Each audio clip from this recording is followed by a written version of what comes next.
do switch off your mobile phones before I begin. Good evening, ladies and gentlemen. I welcome you to this press briefing by Foreign Secretary Shri Vikram Misri on the ongoing developments around Operation Sindoor. We are also joined by Colonel Sophia Qureshi and Wing Commander Vyomika Singh.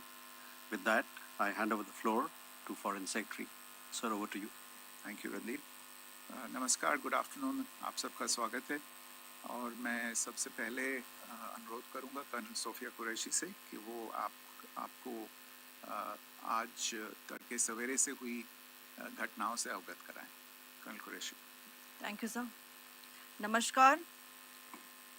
8 से 9 मई 2025 की मध्य रात्रि को पाकिस्तानी सेना ने सैन्य बुनियादी ढांचे को निशाना बनाने के इरादे से पूरी पश्चिमी सेना पर भारतीय वायु क्षेत्र का कई बार उल्लंघन किया। यही नहीं बल्कि पाकिस्तानी सेना ने नियंत्रण रेखा पर भारी कैलिबर वाले हथियारों से गोलीबारी भी की। अंतर्राष्ट्रीय सीमा और नियंत्रण रेखा पर लेह से लेकर सर क्रीक तक 36 स्थानों पर 300 से 400 लगभग ड्रोनों का इस्तेमाल घुसपैठ का प्रयास करने के लिए किया गया। भारतीय सशस्त्र बलों ने काइनेटिक्स व नॉन काइनेटिक साधनों का उपयोग करके इनमें से कई ड्रोन्स को मार गिराया। इतने बड़े पैमाने पर हवाई घुसपैठों का संभावित उद्देश्य वायु रक्षा प्रणालियों का परीक्षण करना और खुफिया जानकारी इकट्ठा करना था। ड्रोन के मलबे की फोरेंसिक जांच की जा रही है। प्रारंभिक रिपोर्ट्स से पता चलता है कि वे तुर्की के असीस गार्ड सोंगर ड्रोन्स हैं। इसके उपरांत रात में पाकिस्तान के एक सशस्त्र यूएवी ने भटिंडा सैन्य स्टेशन को निशाना बनाने की कोशिश भी की, जिसे पकड़ा गया और उसे निष्क्रिय कर दिया गया। पाकिस्तानी हमले के जवाब में पाकिस्तान में 4 हवाई रक्षा स्थलों पर सशस्त्र ड्रोन्स लॉन्च किए गए। इनमें से एक ड्रोन एडी रडार को नष्ट करने में सक्षम रहा। पाकिस्तान ने जम्मू कश्मीर के तंगधार, उरी, पुंछ, मेंढर, राजौरी, अखनूर और उधमपुर में भारी कैलिबर आर्टिलरी गन और सशस्त्र ड्रोन्स का उपयोग करके नियंत्रण रेखा के पार गोलीबारी भी की, जिसके परिणाम स्वरूप भारतीय सेना के कुछ जवान हताहत हुए और घायल हुए। भारतीय जवाबी कार्रवाई में पाकिस्तानी सेना को भी बड़ा नुकसान पहुंचाया गया। इसके अलावा पाकिस्तान का गैर जिम्मेदाराना व्यवहार फिर से सामने आया। 7 मई 2025 को रात 8:30 बजे एक असफल अकारण ड्रोन और मिसाइल हमला करने के बावजूद पाकिस्तान ने अपना नागरिक हवाई क्षेत्र बंद नहीं किया। पाकिस्तान अपने नागरिक विमानों को ढाल के रूप में इस्तेमाल कर रहा है, जबकि उसे अच्छी तरह से पता है कि भारत पर उसके हमले से हवाई रक्षा की तीव्र प्रतिक्रिया होगी। यह भारत और पाकिस्तान के बीच अंतर्राष्ट्रीय सीमा के पास उड़ान भरने वाले अंतर्राष्ट्रीय उड़ानों सहित नागरिक विमानों के लिए सुरक्षित नहीं है। यहाँ स्क्रीन शॉट में पंजाब सेक्टर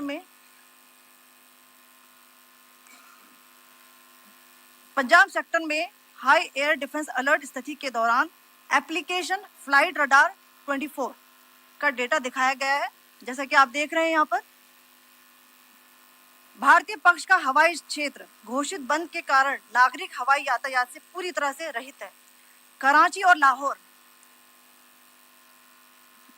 के बीच के हवाई अड्डे मार्ग पर नागरिक एयरलाइंस उड़ान भर रही है। हाई अलर्ट किया गया है विमान फ्लाइनेस एविएशन का एयरबस 320, जैसा कि आप यहाँ देख रहे हैं, जो कि शाम को 5:50 बजे दमम से शुरू हुआ और रात को 9:10 बजे लाहौर में उतरा। ये सारा डिटेल्स आप यहाँ देख रहे हैं, ये डिटेल्स यहाँ लिखा हुआ है। Can you see this?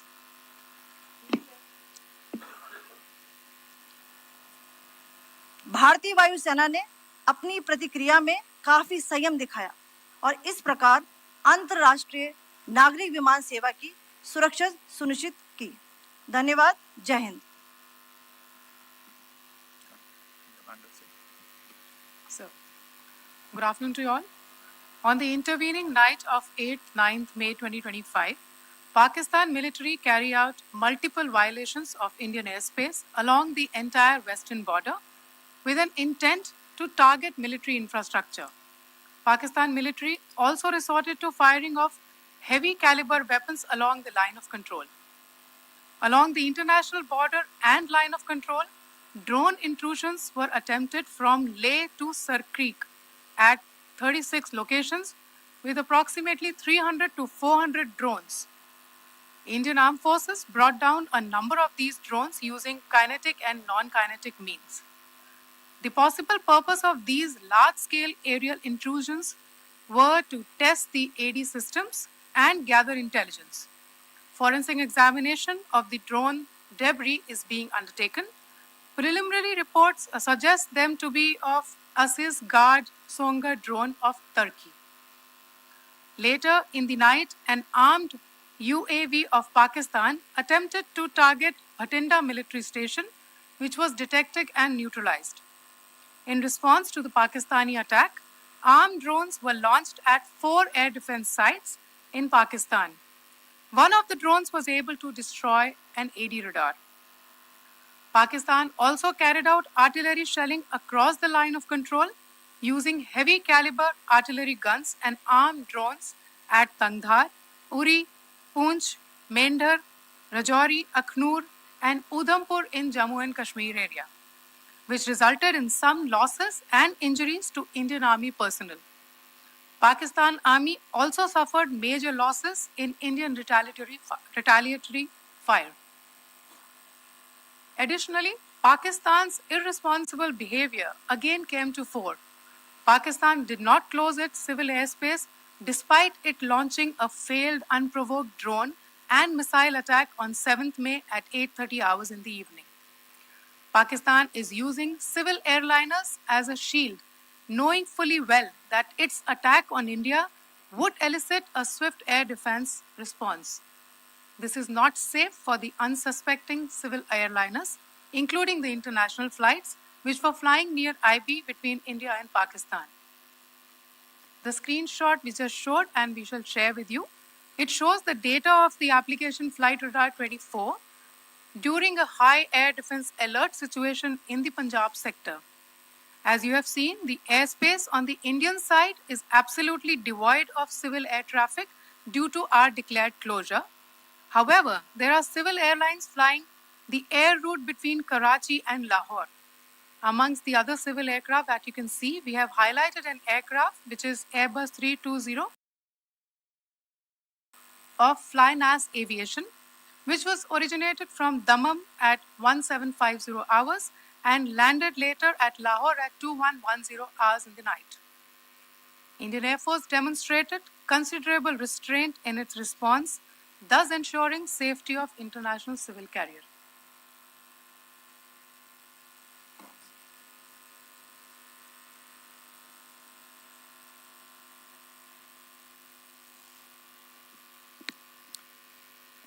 Thank you, Colonel Qureshi, Wing Commander Singh.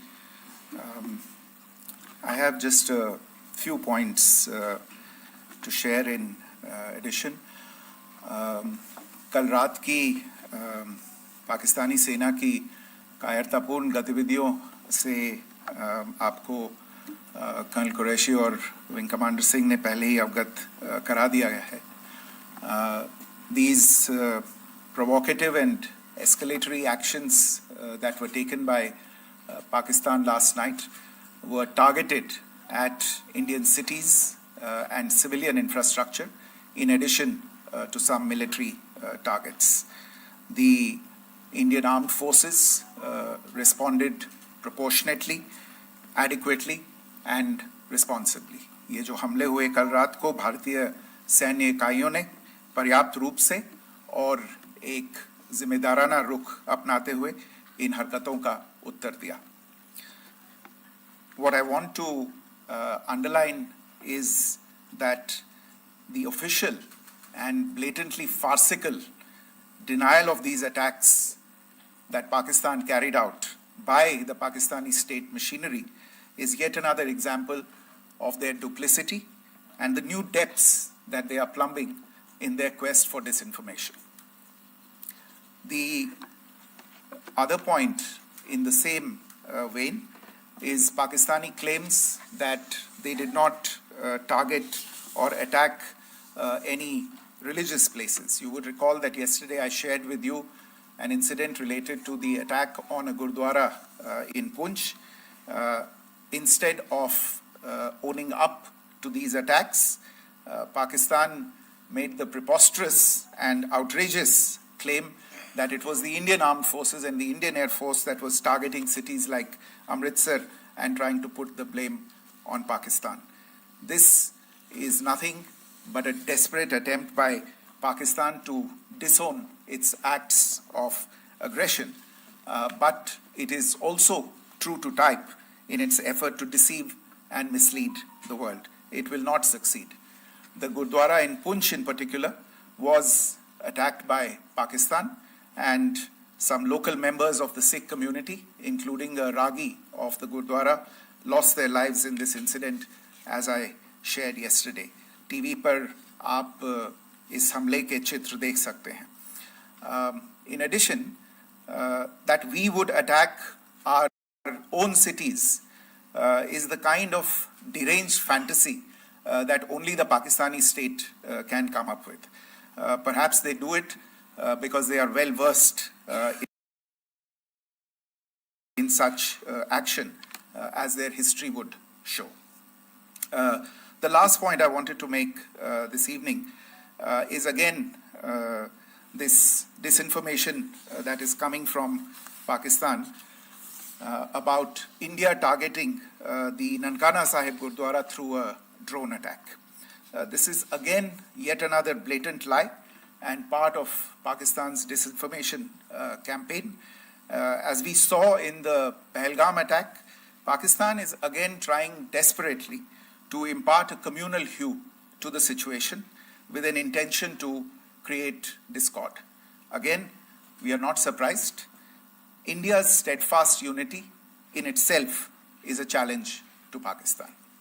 Let me stop there. I have time only for a few questions and be happy to try and answer them. First, I call Siddharth. Siddharth, please. Hi, sir. I'm Siddharth from Beyond. So this is Siddharth, behind, please. The other Siddharth. yes. Hi, sir. I'm Siddharth from CNN News 18. Sir, I only want to know from you the status of Kartarpur corridor. Is it open or not? If you can. I think you're all aware of the situation along the entire India-Pakistan border and the areas around the line of control. In view of the existing security scenario, the services of the Kartarpur Sahib corridor have been suspended till further directions. We'll update you as and when there is a change in the situation. We have a question here. Rishabh.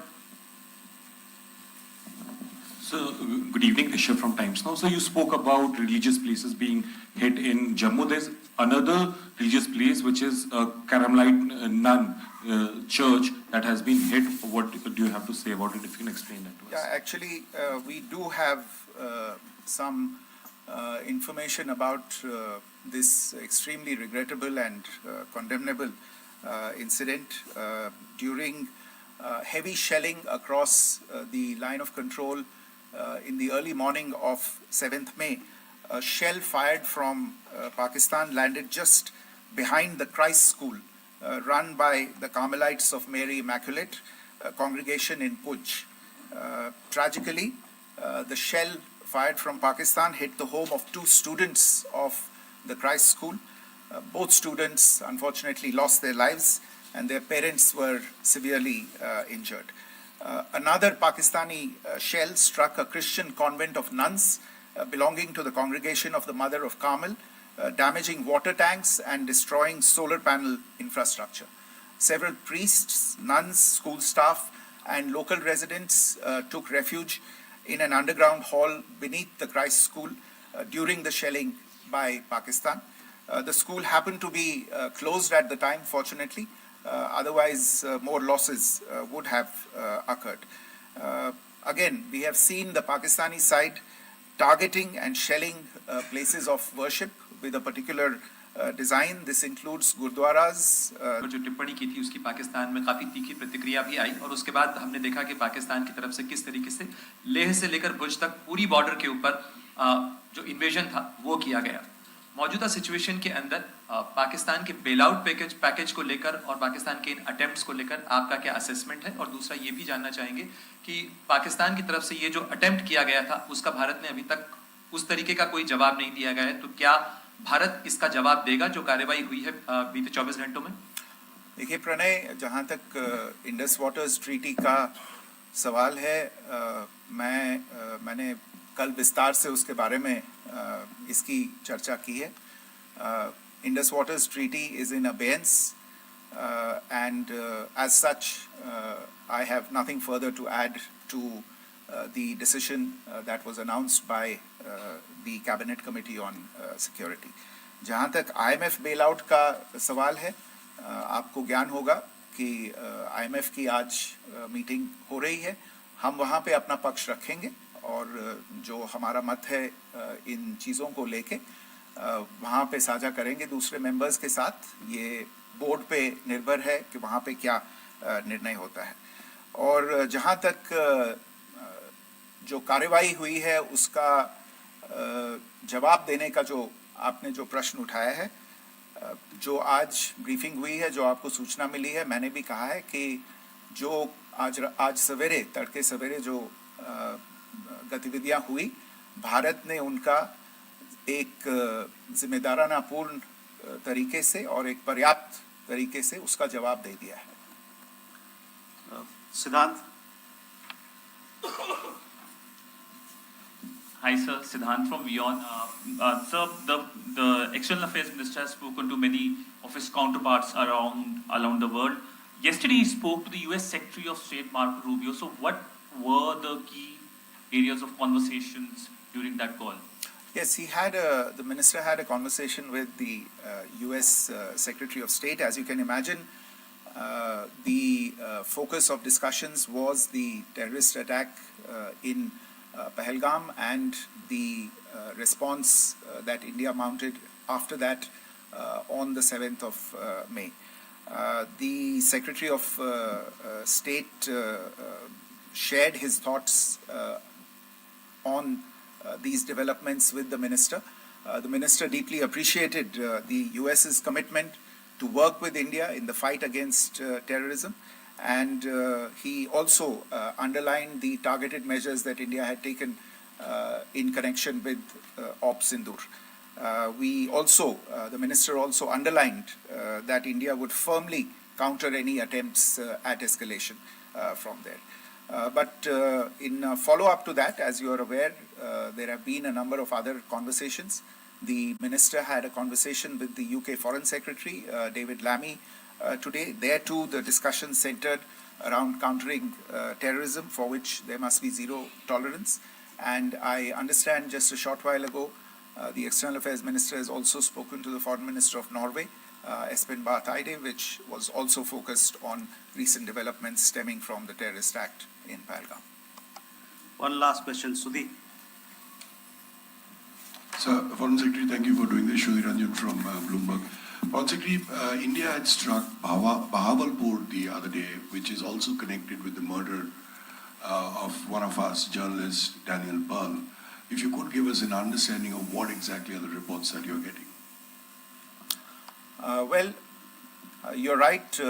Bahawalpur is the headquarters of the Jaish-e-Mohammed terrorist group that is proscribed by the United Nations. Its leader, Maulana Masood Azhar, is a proscribed individual.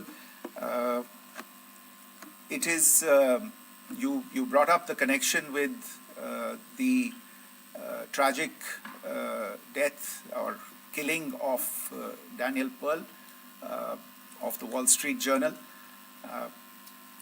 The Jaish-e-Mohammed was in some way directly or indirectly responsible for the death of Daniel Pearl. But the real connection is through Ahmed Omar Saeed Sheikh, the British Pakistani jihadi who was held in India but was finally released in 2000, and he was the person who lured Daniel Pearl to his eventually leading to his murder. So these are all obviously connected figures, connected individuals, connected institutions, and the attack on Bahawalpur, on that facility of the Jaish-e-Mohammed in Bahawalpur is, I would imagine, a fitting part of this unfortunate incident. Thank you all. Thank you, sir. With that, we come to the closure of this press briefing. Thank you very much.